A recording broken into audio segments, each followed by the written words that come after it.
conflict, regional rivalries maybe, and that's climate change. The longest river, the Euphrates, dries up. There, your butt's the only thing left. Holy shit. Nice. A hidden chamber beneath the Euphrates River has just been exposed, uncovered by a deep rupture in the earth that should not exist. Inside, researchers found walls covered in warnings carved in 17 ancient languages, all saying the same thing: do not unseal. At the center of the chamber stood 4 massive chains anchored into solid bedrock, but the chains were not intact. They were broken, and they were empty. Since that moment, the region has changed. Tremors, sightings, unexplained disturbances. Jesus warned that when this begins, people would not recognize what they are looking at. The chains, the metal, and what the breaks revealed. The Euphrates River has been shrinking for years. Satellites confirmed it. Governments monitored it. Scientists logged it. But nobody understood what the river was actually uncovering as it pulled back. Then, a geological team was called in. They had been tracking the recession for months, and something in the riverbed readings was not adding up. The ground beneath the receding water was behaving strangely. Pressure readings were off. Soil composition in certain zones did not match the surrounding area. The lead geologist on the team later said he knew something was buried down there before they ever started digging. He just did not know what. They brought in heavy equipment. Ground-penetrating radar was deployed first, scanning deep beneath the riverbed. What came back on the monitors made the team run the scan 3 times before anyone spoke. The radar was showing a hollow space underground, large, structured, and completely sealed. Not a natural air pocket, not a geological gap, a chamber. It took days of careful excavation to reach it. The machines could only do so much before the risk of collapse forced them to slow down and work by hand. When they finally broke through, the entrance they uncovered stopped everyone cold. It was not jagged or broken the way a natural collapse looks. The angles were clean. The geometry was deliberate. This was not something erosion created over time. This was something that had been sealed and was now open. Inside, at the center of the chamber, stood 4 massive chains. Each one was anchored into solid bedrock at exact positions: north, south, east, and west. The investigators looked at the layout and reached a conclusion quickly. The chamber had not been built beside the chains. It had been built around them. This entire space existed for a single purpose: to hold something in place. The metal was the first thing that broke the team's composure. There were no welds anywhere on the chains, no tool marks, no fractures from construction. Every link was completely seamless, as if the chain had never been assembled at all, as if it had simply always existed in that form. Analysis confirmed what nobody wanted to say out loud. To produce metal like that would require temperatures exceeding 3,000 degrees Celsius. That is hotter than the outer surface of the sun. No ancient civilization came anywhere close to that capability. Even with modern industrial technology, replicating it would be extraordinarily difficult. These chains were not made by anything human. Then someone reached out and touched one. They pulled their hand back immediately. The chain was warm, not slightly, unmistakably warm, the way metal feels when heat is actively moving through it. Thermal scans were brought in and confirmed what made no sense. The surrounding rock was cold. The heat was not coming from the earth around the chains. It was coming from inside the metal itself, localized, steady, and continuous, with no identifiable source. Something had been generating heat inside those chains, apparently for thousands of years, with nothing around it to explain how. But the worst detail was still waiting. The chains were broken. When the fracture points were examined closely, the break pattern showed force applied from the inside outward, not from outside pressure, not from geological stress. Whatever was restrained in those chains had pulled against them with such force that it tore through restraints embedded in solid bedrock and walked out. Ancient Sumerian clay tablets, written thousands of years before the Bible existed, describe divine beings held beneath the earth along the great river, restrained by chains in a sealed underground location. The geographic description matches the Euphrates basin. The physical description matches what was found in this chamber. This account does not begin with Scripture. It is older than Scripture. And Revelation 9:14 and 9:15 complete the picture, describing 4 beings bound at the Euphrates, held until a fixed hour, a specific day, month, and year, all prepared in advance. This was not an escape. This was a release that had been scheduled long before any living person was born. And carved across every wall surrounding those broken chains, in languages from across the entire ancient world, was a message making clear that this moment had been anticipated for thousands of years. The message nobody was supposed to see. Before the investigators read a single word on those walls, they noticed the symbols carved in a descending sequence from the upper wall downward. Each symbol was slightly different from the one before it. Archaeologists studied the pattern carefully and confirmed it was not decorative. It was not religious art.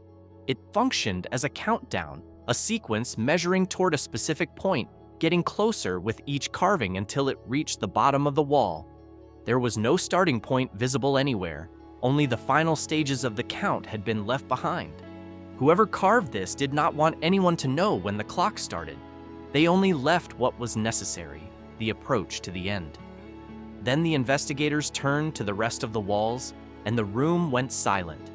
The same message was carved across the entire chamber in 17 different ancient languages: Sumerian, Akkadian, Aramaic, Old Persian, civilizations that existed centuries apart in different regions, with no documented communication between them.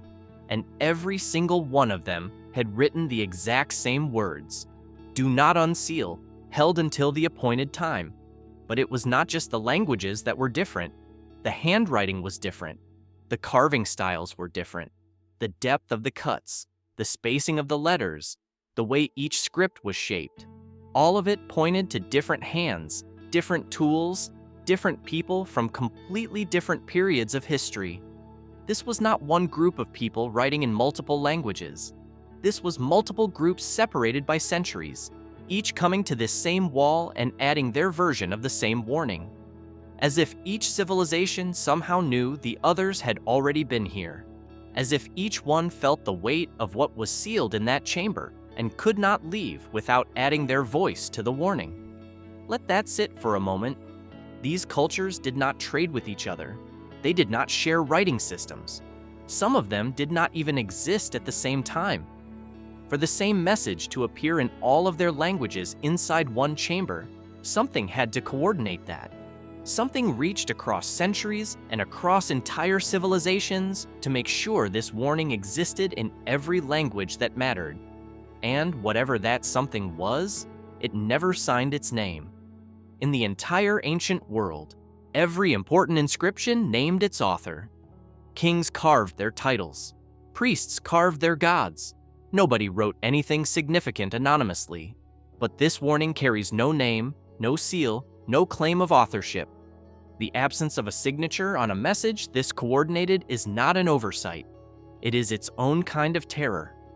The Book of Enoch, a text so significant it is directly quoted in the New Testament book of Jude, gives this specific context. It describes the binding of beings called the Watchers, a class of powerful non-human entities imprisoned by divine order. It states clearly that warnings were carved at the site of their imprisonment, so that future generations would recognize the location and know not to interfere. The chamber matches this account in precise structural detail. Daniel 12:4 records God telling the prophet that certain words would be sealed until the time of the end. Revelation 5:1 describes a scroll that cannot be opened until the appointed moment. The pattern runs through the entire Bible. Some things were not lost to history. They were deliberately preserved, hidden, and locked until a specific point in time when they were always meant to be found. That point has now arrived. The countdown reached its end. The chamber was opened. The warning was read, and by the internal logic of the inscription itself, the appointed time is no longer approaching. It is here. The civilizations who carved these walls never lived to see what they were warning against. They wrote anyway, in every language they could reach.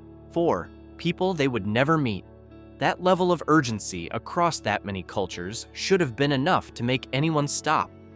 But the chamber was opened, and the moment investigators stepped past the threshold, the space inside made clear that something already knew they were there. The chamber environment. The moment investigators crossed into the inner chamber, something changed. Not gradually, immediately. The temperature dropped so fast that breath became visible within seconds. Frost began forming along the edges of the stone walls. The team checked the readings from the deeper rocks surrounding the chamber and found nothing. No cooling, no temperature drop, no explanation. The cold existed only inside that specific space, sharp at its edges, as though something was actively maintaining it, as though the chamber was being kept cold on purpose. Then the air started behaving strangely. Oxygen levels fluctuated in ways that sealed cave systems simply do not produce. Chemical compounds appeared in atmospheric readings that have no business existing in an enclosed underground space. These were not byproducts of rock chemistry or geological decay. Decomposition leaves chemical traces. Respiration leaves chemical traces. Every biological process leaves a signature in the air around it. If those compounds were present in a chamber sealed for thousands of years, something had been producing them. Something had been breathing in there. Team members began feeling it before the instruments confirmed anything. Vertigo arrived first, then a slowing of thought, a heaviness in the limbs, and a persistent sense of pressure against the chest. Even though pressure readings showed nothing unusual, their bodies were responding to something that the equipment was not built to measure. Here is where science adds something disturbing rather than explaining it away. Infrasound is sound that exists below the range of human hearing. Studies have shown that specific infrasonic frequencies, particularly those around 18 to 19 hertz, cause feelings of intense dread, the physical sensation of a presence standing nearby, visual disturbances, nausea, and disorientation. The effects the team experienced inside that chamber match infrasound exposure precisely. That does not make the situation less frightening. It makes it more because something was generating that frequency inside a sealed underground space that had been locked for thousands of years. And then, beneath all of it, they felt the pulse. Instruments detected a rhythmic vibration rising from beneath the chamber floor. It was not seismic. It was not mechanical interference from equipment. It repeated at consistent, even intervals, slow and patient, like something enormous breathing far below the stone. It did not speed up. It did not slow down. It simply continued, steady and deliberate, completely indifferent to the presence of the team above it. Every anomaly in that chamber operated within defined boundaries. The cold stopped at the threshold. The chemical compounds were contained to the sealed air. The pulse came from directly below the floor and nowhere else. This was not a natural cave behaving unusually. Something patient was waiting beneath that floor, and the floor of that chamber had already given up its most disturbing evidence. It was written in dust that had not moved for centuries. The footprints. The floor of the chamber was covered in a fine layer of stone dust. It had not been disturbed in centuries. No collapse, no water movement, no air current had touched it. It lay perfectly flat, perfectly still. The way dust settles in a space where absolutely nothing has moved for a very long time until investigators looked closer. Pressed into that undisturbed dust were footprints, 4 sets, each one clear, structured, and deliberate. They showed defined heel impact, mid-foot pressure, and the push-off of forward movement. This was not an accidental impression. This was not a collapse pattern. Whatever made these prints was walking upright, in full control of its body, fully aware of where it was going. The weight analysis came back, and the lead investigator reportedly went quiet for a long time before he spoke. Each set of prints indicated a body weighing between 400 and 500 pounds, not spread unevenly the way an injured or unstable body would distribute weight. Perfectly balanced, precisely controlled. 4 separate entities, each one carrying roughly 4 times the mass of a grown man, moving without a single sign of struggle or imbalance. The stride length was worse. The The distance between each step was far beyond what human legs can produce without mechanical assistance. Biomechanical modeling indicated that the limbs responsible for these prints were significantly longer and structurally stronger than anything in the known human range. There was no dragging, no hesitation, no indication of adjustment to an unfamiliar environment. These bodies moved as if the space around them offered no resistance at all. The dust itself told a part of the story that the footprints alone could not. Instead of compressing inward beneath each step the way soft material normally does, the particles were displaced outward in every direction from the point of impact. Under a microscope, the pattern looked like a shock wave, force driving down, then exploding forward with momentum. The ground did not simply hold the weight, it absorbed an impact. But the detail that made investigators stop and look at each other was the starting point. The prints did not begin in the center of the chamber. They did not begin near the entrance. Each set of prints began at the exact location of each chain. Where the restraint had held something in place, that is precisely where the first step was taken. The chain held it. And when the chain broke, it stood up and walked. All 4 sets moved in the same direction. No wandering, no circling, no overlap between the 4 sets. They moved in formation, coordinated, purposeful, directly toward the deeper passageways at the back of the chamber, and there were no return tracks, not one print leading back. The Dead Sea Scrolls contain a fragment called the Book of Giants, which describes beings of immense physical size imprisoned by divine decree after the flood, beings whose proportions match what the compression analysis of these prints produced. This is a recovered ancient document. It is not legend. It describes exactly the category of being whose footprints now existed in front of the investigation team. 4 sets, no return. Moving deeper into a cave system that geological surveys confirm connects to an extensive underground network. They did not escape into open air. They went further underground, with direction, with coordination, and with what could only be described as a plan already in place before the chains ever broke. And when thermal imaging was sent into the deeper sections of that cave, one of them had not gone far yet. The entity, what the camera found standing in the dark. The thermal imaging camera was sent into a section of the cave that had been considered completely inaccessible. No investigator had entered it. No equipment had reached it. The feed came back, and the operator stopped breathing for a moment. Something was standing in there. The heat signature was not distortion. It was not equipment error. It was structured, consistent, and unmistakably the outline of a body. Stationary at first, then slowly it shifted its position. It was aware the camera was there. The proportions did not match anything in the known biological record. The limbs were elongated far beyond human range. The upper frame was broad and built entirely for power rather than for balance or agility. The overall scale of the figure suggested a physical mass that would have matched exactly what the footprint compression analysis had already calculated.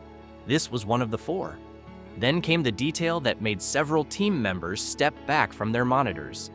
The skull had 2 horns, not attached, not added, grown directly out of the bone, fused into the cranial structure as though they had always been there, as natural to this creature as a jawbone or a rib cage. In ancient Mesopotamian art spanning thousands of years, divine and semi-divine beings are consistently depicted with horns on their heads, not as symbols of evil, but as biological markers of a being that existed in a completely different category from humanity, above it, older than it, and operating by entirely different rules. But the figure thermal imaging found in that cave was not wearing a crown. It had grown those horns. They were part of what it was. 2 members of the team refused to continue after seeing the feed. They left the site that night and did not return. The ones who stayed later described a specific moment when the atmosphere in the monitoring room shifted, when the data stopped feeling like a discovery and started feeling like a warning they had already ignored. Then the team directed a light source toward the figure, and something happened that nobody could explain. The light did not reflect. Normally, any surface, whether rock, water, skin, or metal, reflects light back toward its source. That is simply how light works. But the figure absorbed it. The edges of its form blurred under direct illumination, as though the boundary between the entity and the surrounding air was not fixed. Standard tracking systems lost focus on it repeatedly. In ancient Jewish theological tradition and in early Mesopotamian religious texts, there are specific descriptions of a class of being whose presence inverts the normal behavior of the physical world around it. Beings that do not follow the same rules as ordinary matter. This was not a monster story. This was a documented theological category, and what was standing in that cave matched it. Then the team noticed the eyes. Even in near total darkness, the figure's eyes were returning the infrared signal directly back toward the sensors. Both eyes forward-facing, locked in the direction of the camera. The operator later described the moment he realized it was not simply present in the space. It was watching. It had been watching from the moment the camera entered. It knew exactly where the sensor was, and it had not moved. Not because it was unaware, but because it was choosing not to. The audio equipment recorded something next, a low vocalization from the figure's position. It did not travel through the cave the way sound normally moves in an enclosed stone space. It pressed. Team members monitoring the feed remotely at reduced volume reported tightness in their chests, nausea, and a disorientation that arrived without warning. The sound was below the threshold of human hearing. Nobody heard it. Everybody felt it. The Book of Enoch and early Babylonian religious texts both contain descriptions of sounds produced by bound divine beings that caused physical illness and deep disturbance in any human who encountered them. The team did not need ancient texts to confirm it. They felt it through a monitor in a separate room. When the light was increased to its highest setting, the figure moved, not in panic, not with any sign of fear.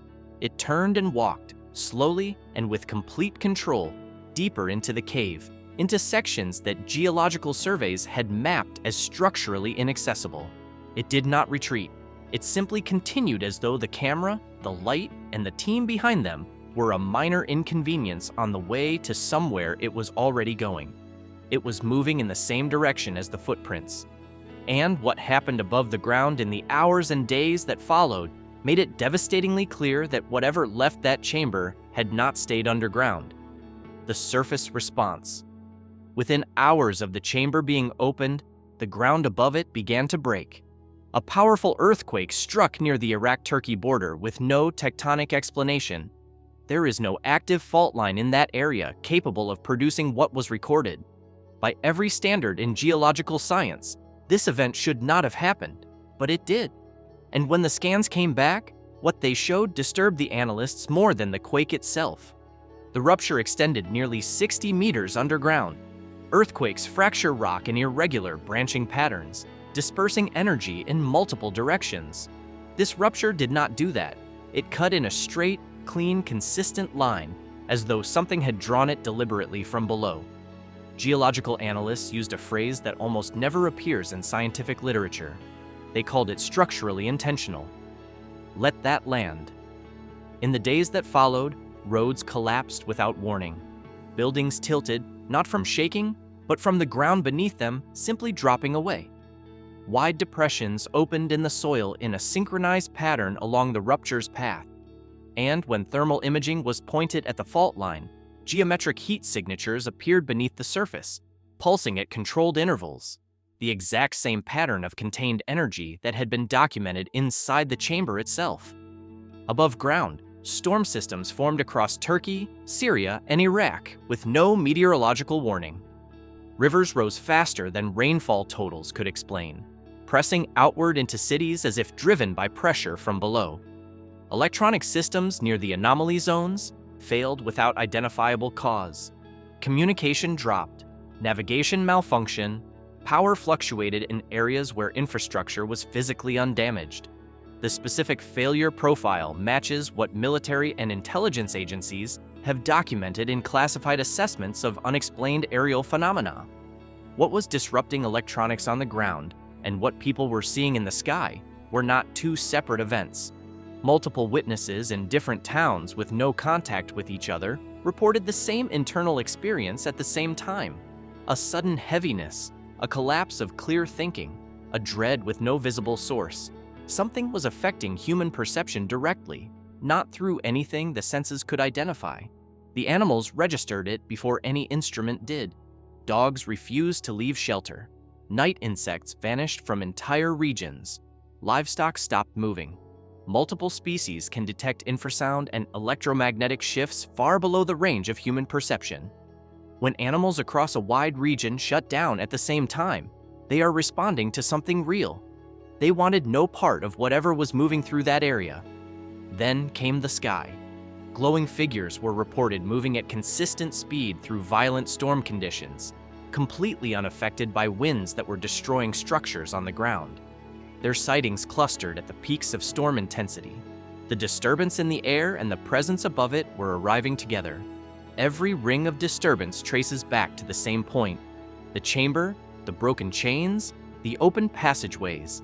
To understand why all of this is happening at this specific river, you have to understand what the Euphrates has meant from the very first page of Scripture to its very last, and why Jesus pointed to this exact moment by name: the convergence, the river, the prophecy, and the warning Jesus left. The Euphrates does not appear in the Bible by accident. In Genesis 2:14, it is named as one of the 4 rivers of Eden, part of the original world before everything broke. It was not a border or a warning. In the beginning, it was part of a creation that was still whole. But as history moved forward, the river changed its meaning. God told Abraham that the promised land would stretch all the way to the Euphrates at its furthest edge.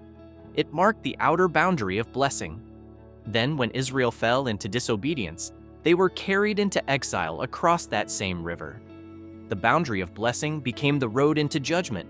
The Euphrates has always been the line between what God holds and what consequences look like on the other side of it.